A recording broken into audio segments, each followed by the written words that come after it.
I have a very special guest here with me as the first semifinal of the MLG Columbus Major is underway. It's Adam Apicella of MLG. If there's a problem, he can fix it. It doesn't matter what it is, apparently. But for people who don't follow social media so much, why don't you just say exactly what it is that you do, maybe your role, your position, etc.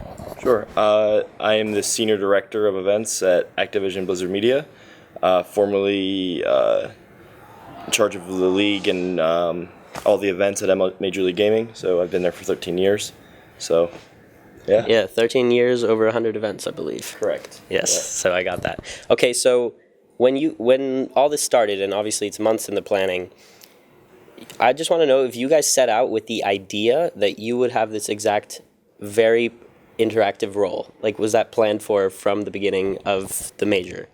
So when I first started MLG back in 2003, we had a very community-first approach. I mean, that's where we basically, that was the bedrock of what we did. And somewhere along the lines, we got away from that. We just, we got too busy with other shit, basically, and we deprioritized it. And I think our brand took a hit there for a while where we looked like a, very corporate, very, cold to the community.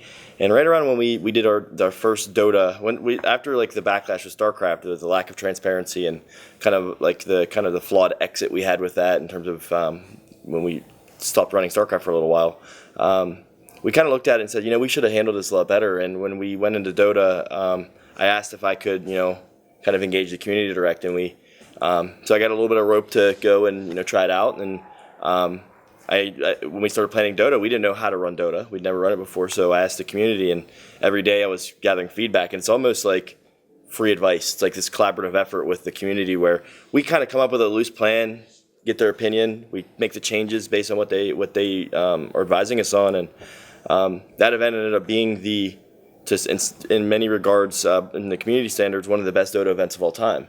So we applied that strategy in terms of constantly engaging the community with Call of Duty and now with CSGO, because same thing with CSGO. When we ran Aspen, we had no idea how to run CSGO, and CSGO is one of the most difficult games in esports to run. There's so many nuances to it, to the server management, to just the peripheral maintenance and just everything that goes into it. It's probably the hardest game to run. So what a better resource to ask than the community. So that's kind of the history on that, I guess. So so what you're saying is the community powered your own approach. But in a similar sense, though, I think you've also been labeled as someone who is now pioneering a certain style as opposed to other styles. Is that something that you would, or how do you feel about that? Does that make you uncomfortable that maybe people are oh, this is the Adam way to do it? Or do you not really think about it in terms of you as setting a standard? I don't really think about it as me. I don't understand either. I almost want to go back and look at, especially on Reddit. Reddit's crazy in terms of the engagement and kind of the relationship that I have with the various subreddits. I almost want to go back and kind of explore the interaction and see what my voice is that's causing that to happen, because it's kind of crazy at this point.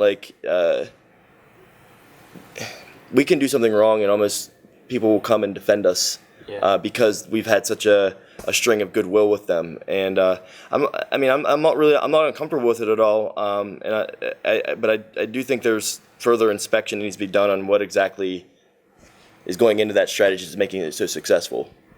Do you think there are any obvious drawbacks, maybe more gray hairs? Or I feel like talking to you now, there's a server on fire somewhere with people trying to get to you. Yeah, so it's once you kind of open up the floodgates on they know you're going to respond, they come to you with everything.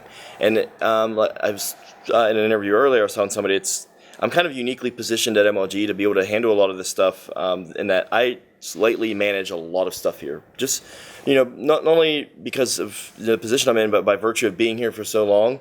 As we've grown, I've still have my toe in the water on a bunch of stuff. So kind of a jack of all trades. So I can answer everything from events to engineering to MLG.TV to game battles to our social strategy.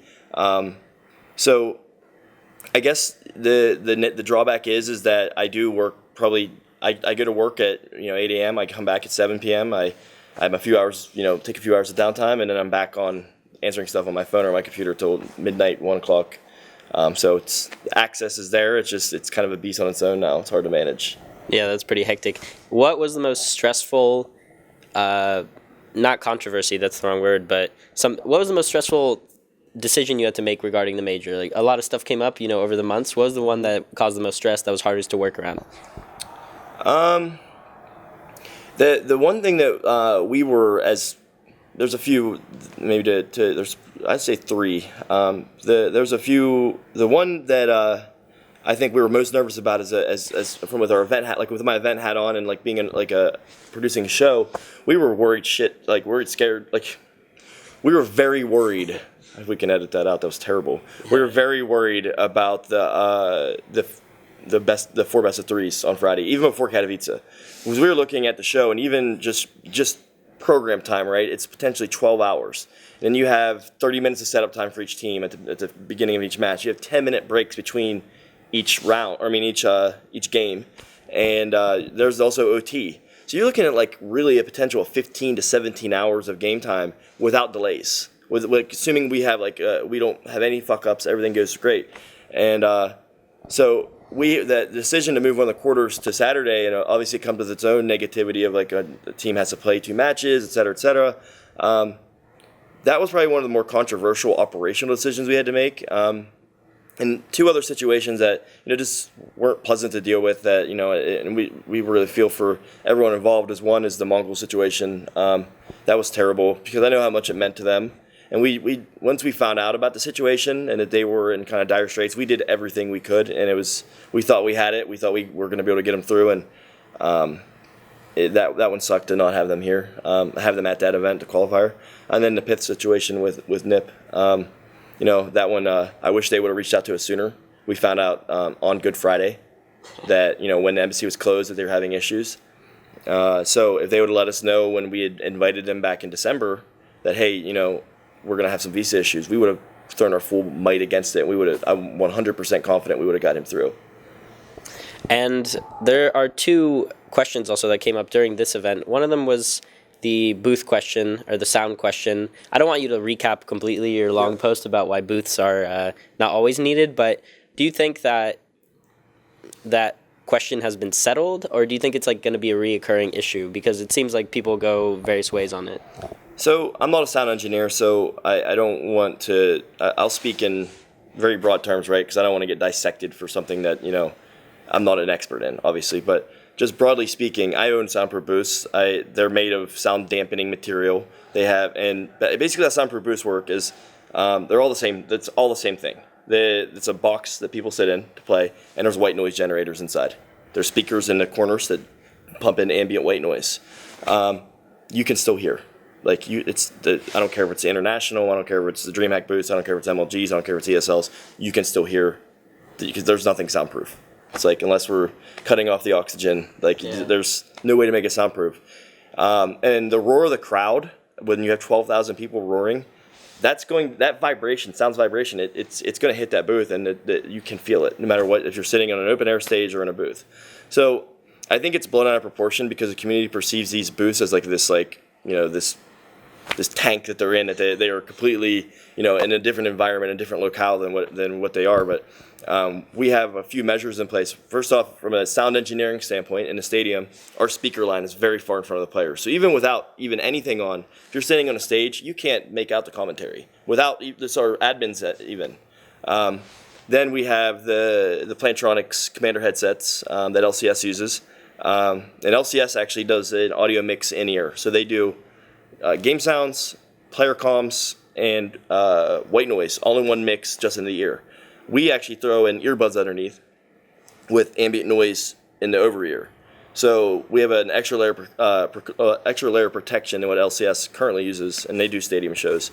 And then on top of that, we have, if you get near our stage, you can hear what's like a bees buzzing almost. We have the same speakers we use in our soundproof booths pointed downward at the players, so it's creating an ambient white noise environment where they're sitting at. So there really is absolutely no way they hear anything. And like I said, the only thing that they are going to feel is the crowd when it goes nuts, and that's going to happen in a booth or an open air. So hopefully the issue doesn't become something where people talk about, but I think it's more of a perception thing than anything. That's funny that you mentioned that buzzing noise because I did an interview with the Navi player and they mentioned a buzzing noise, but maybe that's what they were perceiving, you know?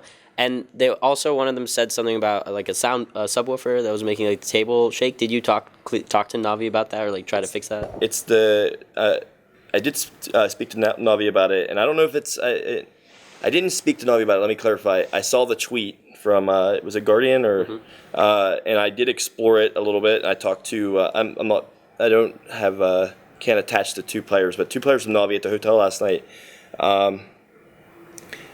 It's not a subwoofer causing it. It's the desk isn't shaking. It's not like I think it's definitely below proportion. Those desks are too sturdy to shake. The stage isn't shaking. It's the sound of 12,000 people reverbing off of them. I mean, it's just what happens when you play in a stadium.